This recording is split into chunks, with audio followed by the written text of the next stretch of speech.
Bonjour. Donc, dans cette partie, nous allons aborder les termes ou bien les notions de déontologie.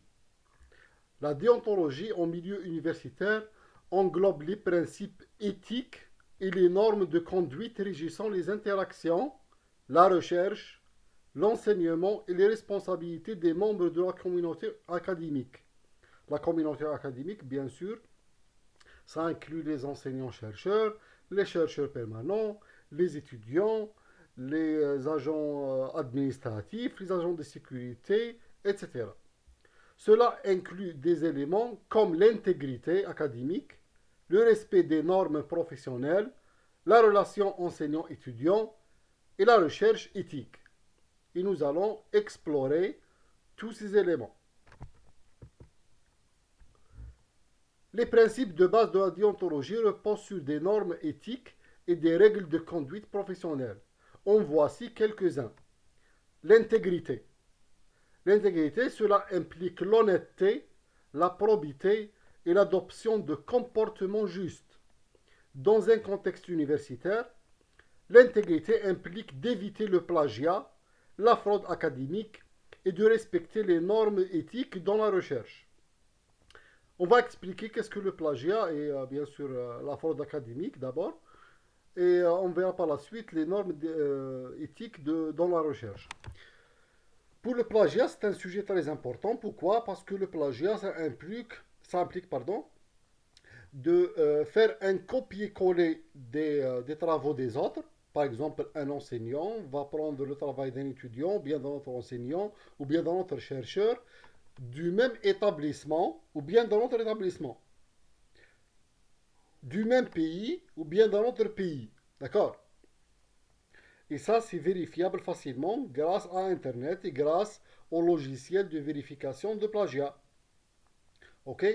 Et donc, ce plagiat implique le fait de voler les travaux des autres. Je vous donne un exemple. Si un étudiant va essayer de présenter un travail, par exemple, il a un exposé sur un sujet X, d'accord?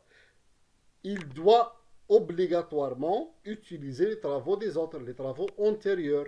Ok, il n'y a pas de problème. Il peut aussi utiliser les résultats des autres. Il n'y a aucun problème. Mais il doit les utiliser en mentionnant leur nom. D'accord? C'est les règles de la bibliographie. Si on ne mentionne pas le nom de quelqu'un, dans le contexte de son travail et de ses résultats, il s'agit de plagiat. D'accord? Ça, c'est un délit très grave. Et ça, c'est bien sûr, ça implique les enseignants, les chercheurs, les étudiants, etc. OK? La fraude académique, c'est pratiquement la même chose. OK? Et de respecter les normes éthiques dans la recherche. Qu'est-ce que ça veut dire? Ça veut dire que si par exemple, je vais faire un travail de recherche sur la toxicité d'un pesticide ou bien d'un produit alimentaire ou bien d'un additif alimentaire sur l'être humain. Ceci est très difficile et ça implique déjà l'obtention de résultats sur les animaux. D'accord? Par exemple, les animaux de laboratoire ou bien les animaux d'expérimentation sont les rats, les souris, les lapins, etc. Par exemple, dans le cas des mammifères. Eh bien, cette façon de faire, d'accord, le fait d'utiliser des animaux, surtout des mammifères, hein, et surtout en Europe et en Occident, ils respectent beaucoup les animaux mammifères. Et donc, cette expérimentation, elle est soumise à des normes éthiques. Par exemple, l'utilisation du minimum, ou bien du nombre minimum d'animaux d'expérimentation, le fait de les égorger sous certaines conditions, etc. D'accord?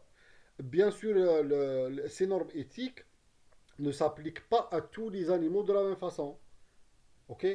Donc, si on va prendre par exemple des invertébrés, comme les vers de terre, comme les insectes, ça c'est une autre histoire. C'est moins exigeant en termes de normes éthiques. D'accord? Les normes éthiques, bien sûr, vont s'appliquer aussi sur l'être humain. Si on va conduire une étude, d'accord, en milieu hospitalier dans un hôpital, on doit toujours respecter l'anonymat. On ne va pas mentionner les noms ou bien les prénoms, ou bien les adresses, ou bien les autres informations des patients, on doit toujours demander l'autorisation pour faire des prélèvements de sang, etc. Ça, c'est le principe d'intégrité. Deuxième principe, c'est le respect des personnes. Cela englobe le respect des droits, des opinions et de la dignité des individus. D'accord? Dans le milieu universitaire, cela se traduit par le respect des étudiants, des collègues et des membres personnels, ainsi que par l'équité et l'égalité des chances. Qu'est-ce que ça veut dire? On va commencer par la première phrase. Ceci englobe le respect des droits, des opinions et de la dignité des individus. Ça veut dire que toute action mise en avant par un membre de la communauté universitaire, par exemple un étudiant, bien un enseignant ou bien un agent de l'administration, d'accord, doit toujours se faire dans le respect des droits des autres. D'accord? Par exemple, je ne peux pas vous déranger. D'accord? Je suis libre de faire ce que je veux, d'accord? Dans la limite de déranger les autres. Si je suis en train de conduire une expérimentation, ou bien de dispenser un cours, ou bien euh, de surveiller un examen, j'ai le droit de ne pas être dérangé. Ok? Ça respecte les droits de l'enseignant pour mener à bien son travail, et ça respecte le droit des étudiants à un milieu, bien sûr, sain, ok? Pour faire leurs travaux. Il faut aussi respecter les opinions des autres. Bien sûr, normalement, le milieu universitaire, c'est un milieu très riche. Très riche en quoi? Très riche en opinions.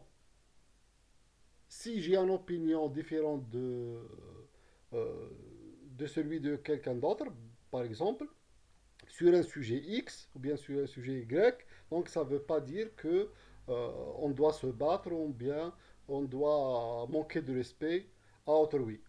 Et bien sûr, on doit toujours respecter la dignité des individus. Ça englobe bien sûr les bonnes conduites, par exemple dans des endroits un peu personnels, d'accord, comme les sanitaires, comme Canada. Donc, c'est dans ce sens. Bien sûr, on va continuer. Dans le milieu universitaire, cela se traduit par le respect des étudiants, des collègues et des membres du personnel. Qu'est-ce que ça veut dire? Ça veut dire que c'est pas parce que je suis un enseignant-chercheur, bien je suis un professeur, bien je suis un enseignant très haut gradé, donc je vais manquer de respect à d'autres membres de la communauté universitaire. Je dois me comporter de manière exemplaire pour les autres. Ok? Les étudiants, à leur tour, doivent respecter tout le monde. Par exemple, ils doivent présenter leur papier ou bien leur carte à l'entrée. Ils doivent présenter leur carte, par exemple, au moment de la surveillance des examens. Ils doivent se comporter d'une manière exemplaire.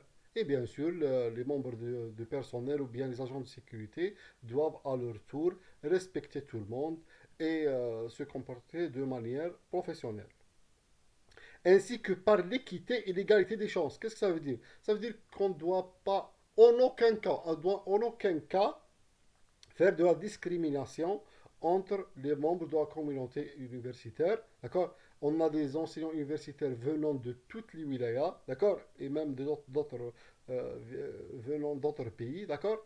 Idem pour les étudiants, d'accord?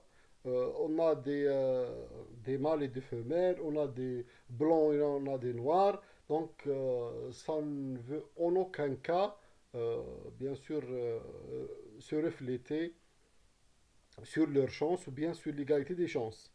Par un autre exemple, si on a des étudiants, ou bien par exemple dans le cas des enseignants, si on a un enseignant qui est professeur, il doit en aucun cas manquer de respect aux nouveaux enseignants, idem pour les étudiants, etc. Ça, c'est une répétition. La responsabilité. Être responsable de ses actions et de leurs conséquences. D'accord? Cela signifie assumer la responsabilité de ses travaux, de ses enseignements et de ses décisions. D'accord? Dans la recherche, cela implique la transparence et la crédibilité des résultats. Être responsable, c'est un peu compliqué. D'accord? On peut être responsable devant la loi. Si on fait quelque chose, on en est responsable. On assume toujours la responsabilité. Ok, il faut être courageux et assumer la responsabilité, surtout lorsqu'il s'agit d'actions qui ne sont pas bien. D'accord? Cela signifie assumer la responsabilité de ses travaux. Si par exemple, je vais faire, si moi en tant qu'enseignant, je vais organiser un TP, d'accord?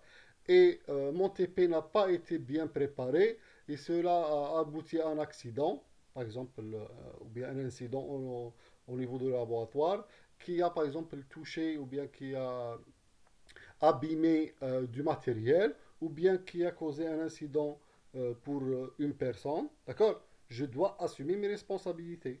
Idem pour les étudiants. S'ils vont par exemple casser quelque chose ou bien porter atteinte euh, par exemple aux portes ou bien aux autres matériaux ou bien matériels scientifiques, donc ça a des conséquences. Il faut toujours assumer ses responsabilités. Il ne faut pas toujours chercher des excuses, mais il faut assumer. Dans le milieu de recherche, cela implique la transparence et la crédibilité des résultats. Qu'est-ce que ça veut dire? Ça veut dire que si je suis un enseignant-chercheur ou bien étudiant, je dois toujours mettre en avant les conditions de travail, d'accord? Je ne dois pas faire une fraude, par exemple falsifier les résultats, d'accord? Falsifier les conditions de travail, d'accord? Et essayer de toujours être publié, d'accord? Un enseignant publié, c'est un enseignant qui va durer. Un chercheur qui ne publie pas, c'est un chercheur qui est mort, d'accord? Principe de confidentialité. Respecter la confidentialité des informations personnelles des étudiants et des collègues, ainsi que des données sensibles dans le cadre de la recherche.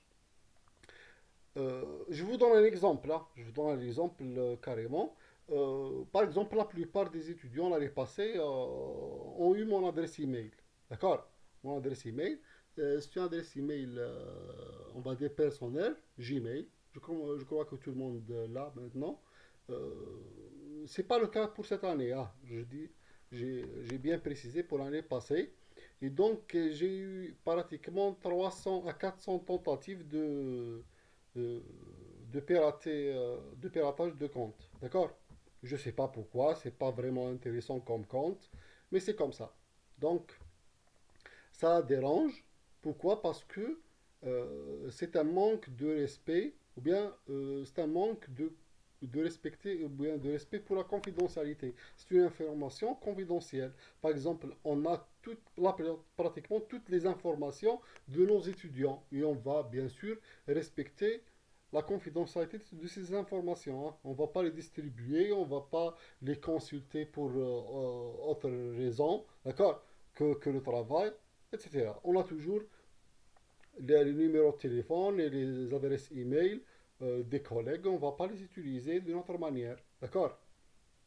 Ainsi que des données sensibles dans le cadre de la recherche. Si par exemple on a des données sensibles qui ne doivent pas être divulguées à d'autres enseignants, ou bien à d'autres personnes, avant par exemple la finalisation d'un travail de recherche, dans le cadre de la publication bien sûr, et ça, c'est une faute, ou bien c'est une erreur fatale. D'accord? Et ça implique des conséquences graves pour l'enseignant qui a divulgué ça. Ok? J'insiste toujours sur les enseignants. Hein. Pourquoi? Parce que c'est eux l'exemple. Mais ça implique toujours des étudiants. D'accord? La non-malfaisance. Éviter de nuire intentionnellement. Hein.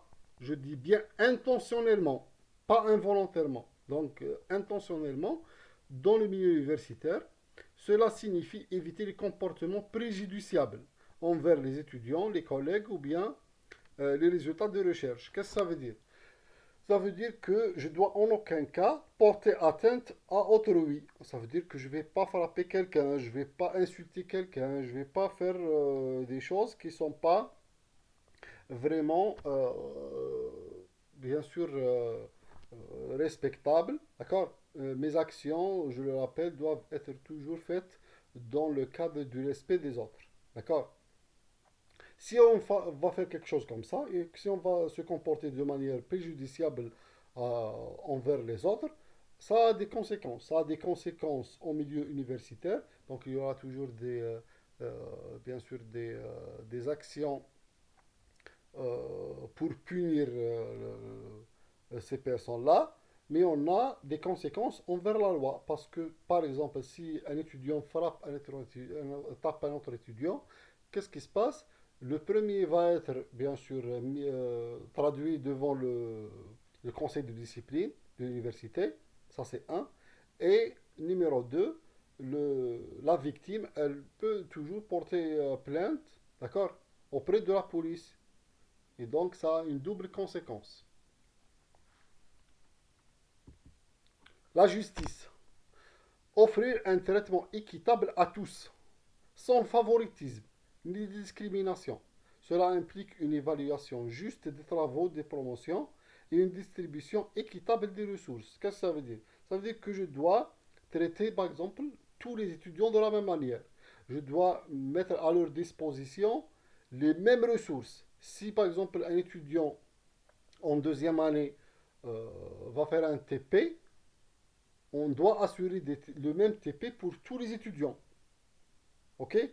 S'il a une chaise, les autres étudiants doivent avoir une chaise, etc. C'est ça le principe, tout simplement. Sans favoritisme ni discrimination.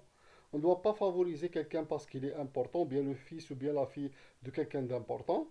Et on ne doit pas discriminer contre quelqu'un parce qu'il est de la mauvaise couleur de peau, bien euh, du mauvais genre, etc. Merci. Pardon.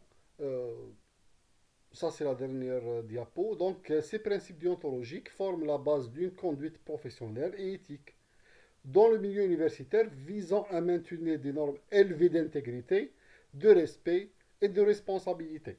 D'accord? Donc, on doit toujours respecter ces principes. Ça, de manière volontaire ou bien involontaire, on doit toujours respecter les autres. On ne doit pas divulguer des informations confidentielles des autres.